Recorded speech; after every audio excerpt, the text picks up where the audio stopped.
Hi guys, welcome to my YouTube channel. Engineer Cinco from CLNP. Um, Last time guys, we have studied regarding the discussion or lesson on how to solve the volume and surface area of a right prism. Today I am giving you an example problem related to this right prism. So as you can see here guys, the problem states that the bottom of a right prism is a hexagonal type. Okay, the base or the bottom of the prism is a hexagonal type, meaning to say having six sides. As we all know before, hexagonal is having six sides. Okay, with an edge dimension of 1 feet, and the vertical height of the prism is also 4 feet. Okay, now the requirement in this problem is find the area of the base. Second requirement is the volume of the prism. And last one is the surface area. Okay? So guys, solution.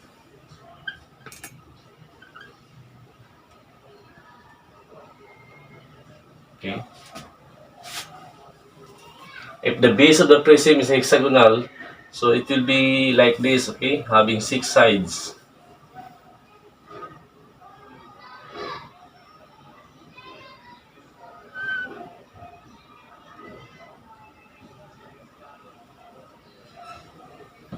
Okay. So if it is the length of the edge or side, S is equal to 1 feet, because it's given the problem 1 feet, okay? So 1 feet.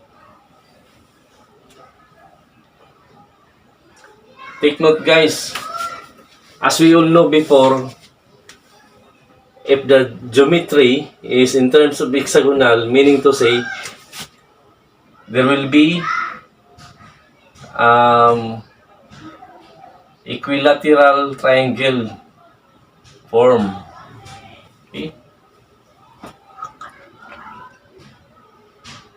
So all the triangles in this hexagonals are equal. All the sides are equal. Okay? Meaning to say if the length of this side is 1 feet, and this one also is also 1 feet, and the other side also 1 feet, meaning to say equilateral triangle. Okay? Equilateral triangle. Now, first requirement is find the area of the base. Okay? So, solving for the area or base area. Okay? Solving for base area. Okay? A sub B or base area is equal to, how you will solve the area of the hexagonal diagram guys, or this kind of geometry. As we studied earlier, area of the base of hexagonal is equal to 1/2 times the product of apothem and the perimeter. Okay? Apothem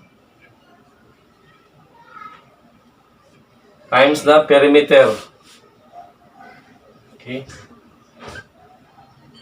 Perimeter of the sides. Okay? Where okay, where apothem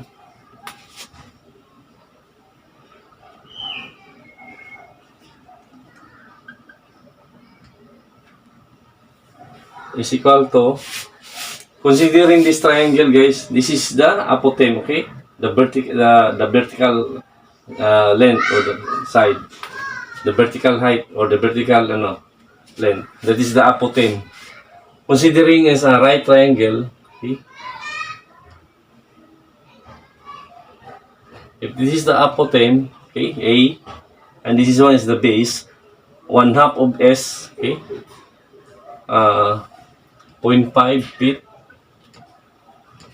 and this one is also 1 feet, okay, this is also 1 feet, this one is also 1 feet, because it's an equilateral triangle having three sides are equal.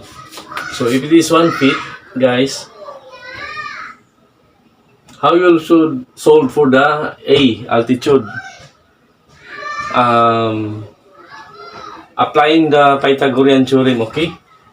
So, apotheme will be by applying the Pythagorean theorem, okay? Using Pythagorean theorem,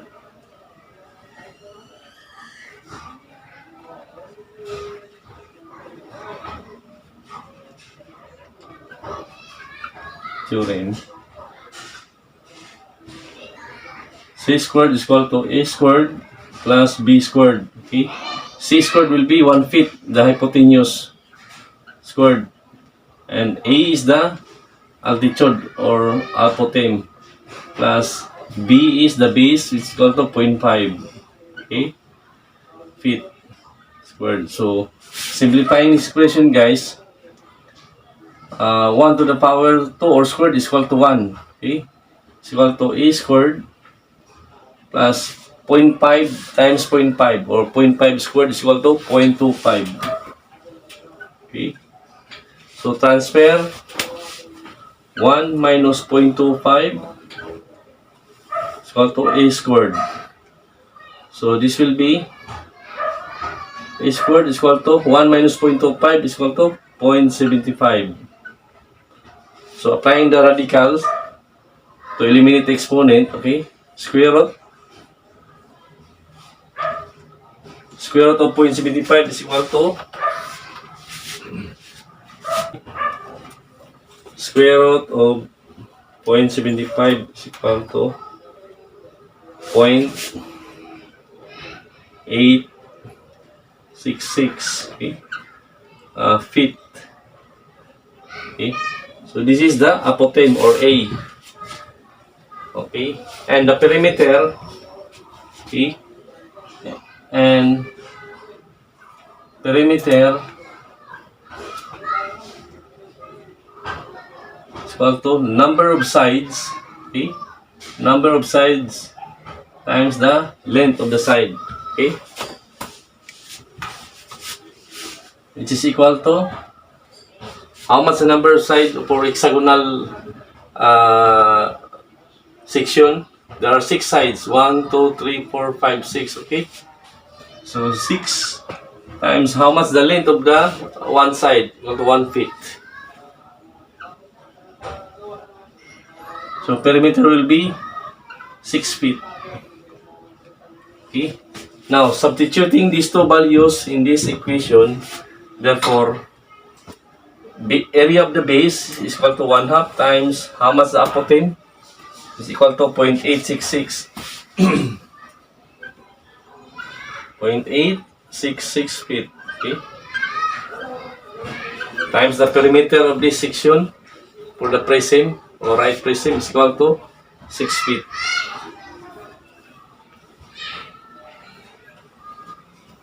So therefore area is equal to 0.866 times 6, okay, is equal to 5.196 divided by 2, since it is 1/2. So the area of the base is equal to 2.598 square foot, because we're using dimensions of, the unit of in terms of feet, okay. So this will be square foot, okay. So this is the area of the base for the first requirement, okay. Using this equation, product of apotheme, this is the apotheme, guys, the center or the altitude between this equilateral triangle times the perimeter of the sides, number of sides times the length of each side, okay, where we have computed here, okay. So next is the volume of prism, okay. Now let me write somewhere here, guys, okay, the B, okay, solving for volume,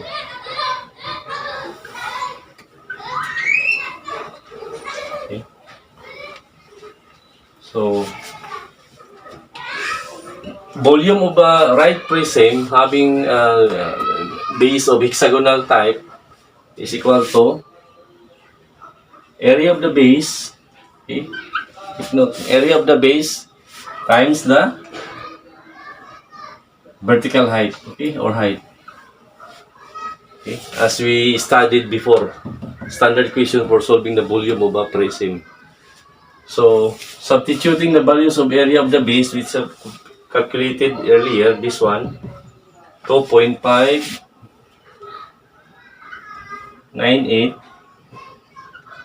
square feet, okay, times the vertical height.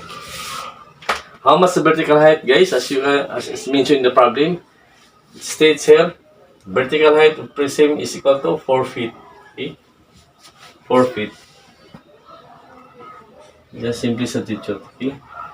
Therefore, volume will be 2.598 times 4 feet, the vertical height. Since it is a right prism, so we are considering vertical height. Okay, equals 10.392 cubic foot. Okay, this is the volume of the prism. Okay,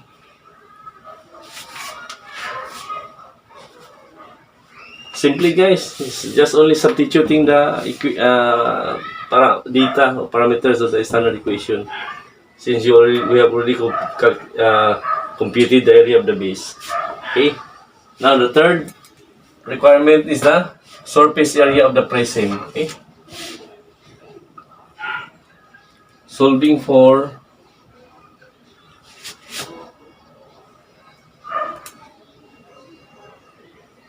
surface area. Okay.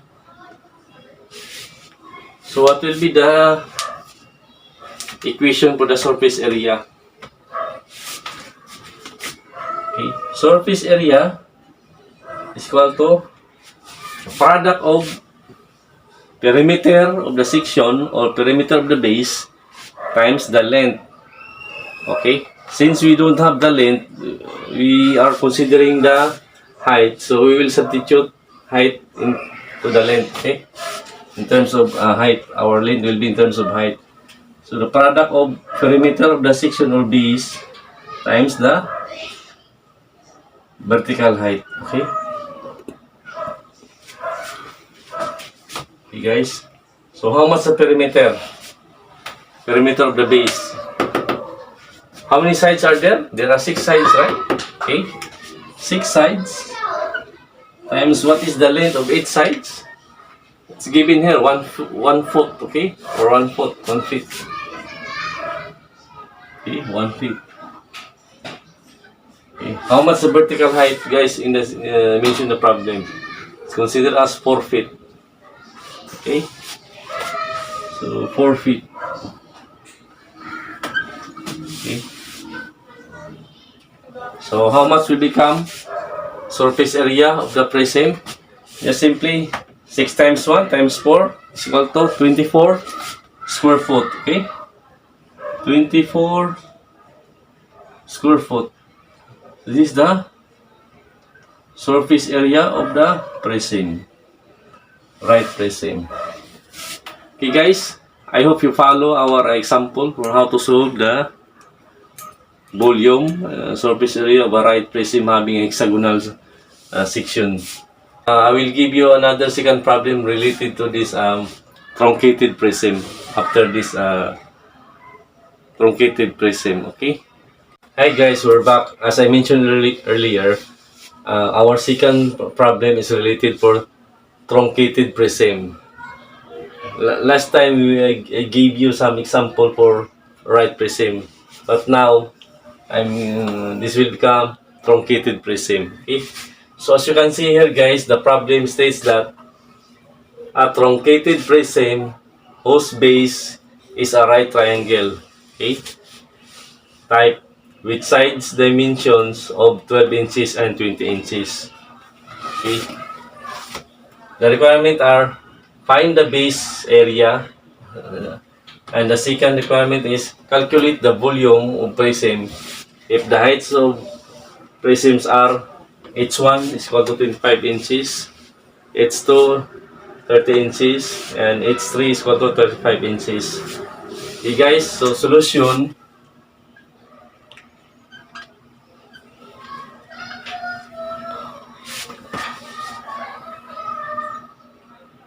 So let me draw the truncated prism having a right triangle base.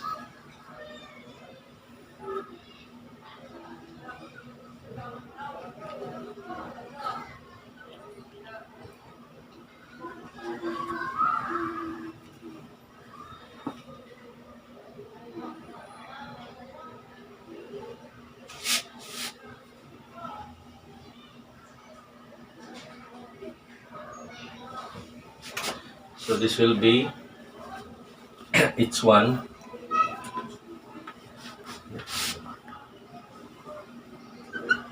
H2, and H3.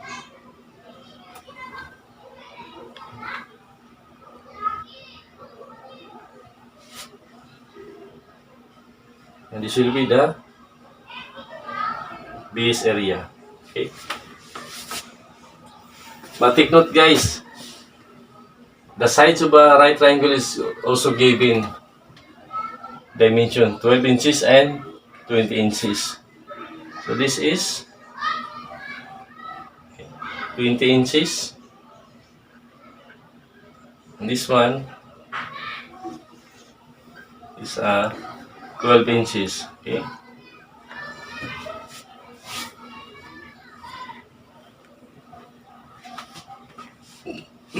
Now, solving for the area of the base. Okay. Solving for base area. Okay. Take note guys, it is a right triangle, okay? As mentioned in the problem. So considering a right triangle,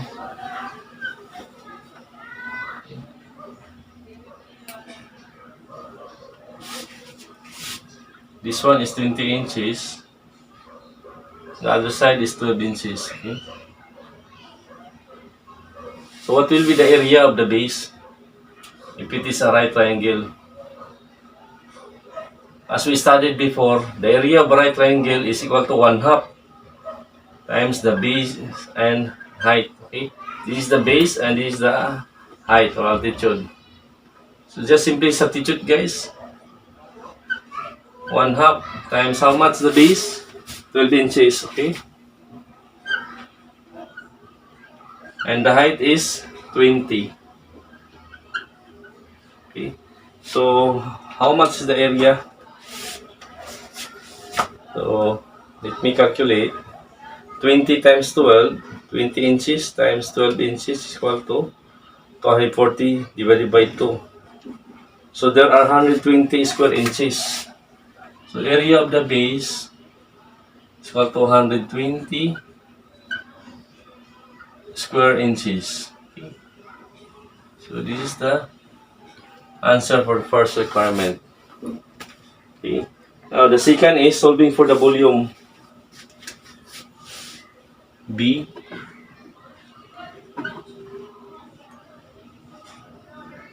Solving for the volume of prism, truncated prism, okay?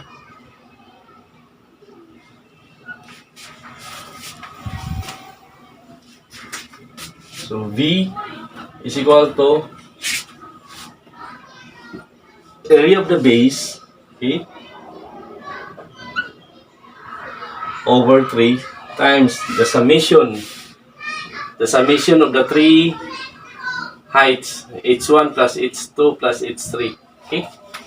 So H1 plus H2 plus H3, okay? Take note guys, this is the formula or standard equation for solving the volume of a truncated prism having a right triangle base type, okay, as we studied before. So substituting all the values, How much the area of the base? Is equal to 120. Okay? 120 square inches. Okay? 120 divided by 3 times summation of the three heights. How much each one? It's equal to 25. Okay? 25 inches each one. Plus how much each two? Each two here is given 30 inches. Okay? Plus each three. How much each three? It's equal to 35. Okay? So volume will be, to simplify further this expression, 120 divided by 3 is equal to 40. Okay? Times this one, guys, how much is? 25 plus 30 plus 35 is equal to 90. Okay? So this is 90. Therefore, 40 times 90 is equal to 3,600 volume, no? Cubic inches. Okay? So 3,600 cubic inches. So this is the volume of a truncated prism. Okay? I hope you followed, guys. It's very simple. You just simply substitute all the given values. But you have to remember the formula on how to solve the volume of a truncated prism, including the base area. Okay? So, another problem, guys, after this truncated, I will give you some example related for rectangular prism. Okay? The last part. Now we have last example problem related to rectangular prism. Okay, rectangular prism. As you can see here, the problem states that the base of a prism is a rectangular type. Okay, take note, guys. This time is a rectangular type. Before it was triangle. Okay, whose width is equal to 30 centimeter width, and the length is 1.5 times the width. Now, calculate the base area. And the second requirement is find the volume of the height. Find the volume if the heights are h1 20 cm, h2 is 10 cm, h3 is 25 centimeter, and h4 is equal to 35 centimeter. Okay, guys, solution.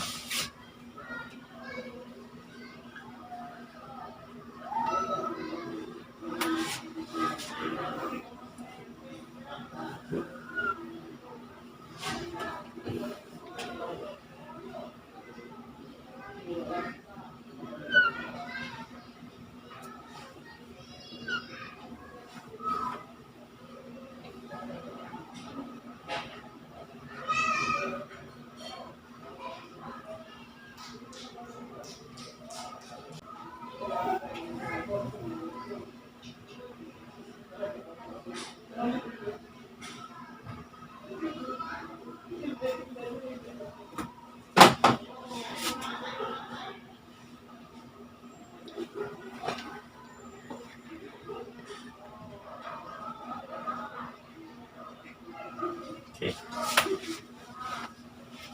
So this is the width, this is the length, this is h1, this is h2, h3, this is h4. Okay, and this is the base area, which is in terms of rectangle, okay, or rectangular. So it's a rectangular prism. Okay.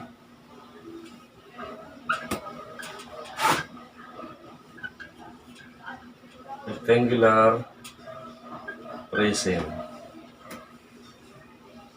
Okay. So first requirement is solving for A. Okay, guys, this is the typical drawing for a rectangular prism. Okay. Now first requirement is solving for base area.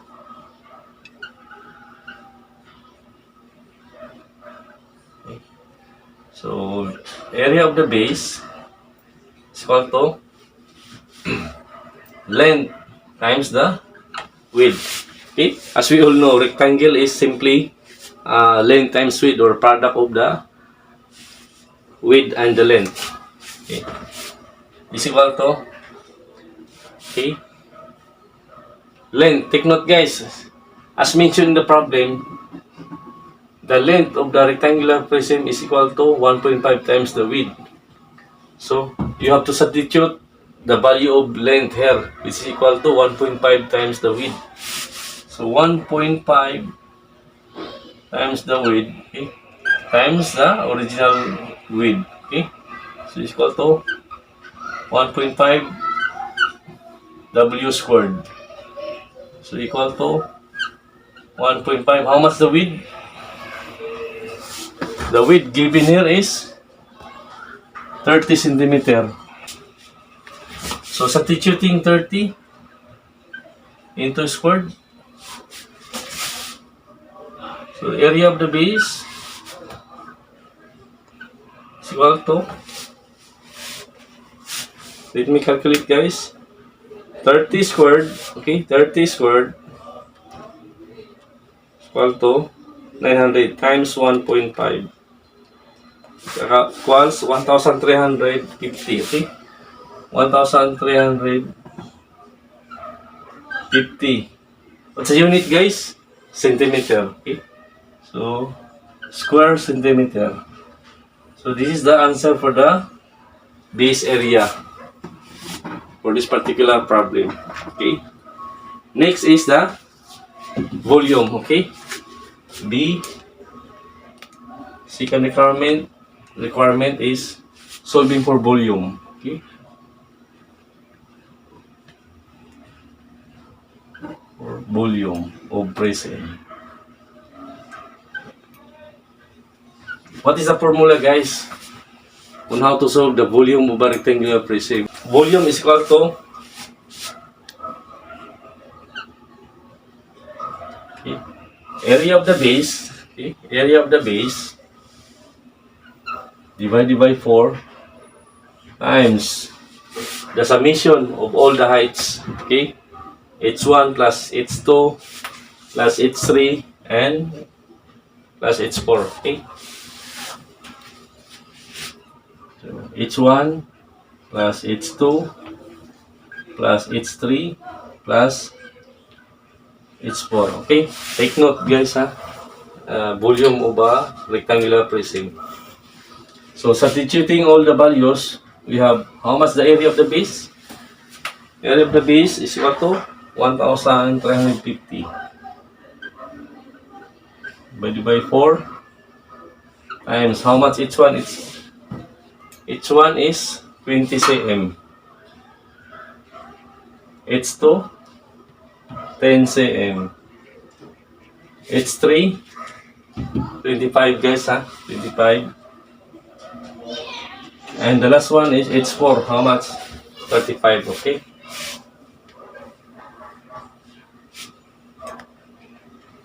So simplify, 1,350 divided by 4 is equal to 337.5, okay? Times the summation of these four values, okay? 20 plus 10 plus 25 plus 35 is equal to 90, okay? 90. So volume will be equal to the product of these two terms, okay, 337.5 times 90. So there are 30,375. What's the unit guys? Centimeter. Cubic centimeter. So this is the volume answer for this particular problem. Okay.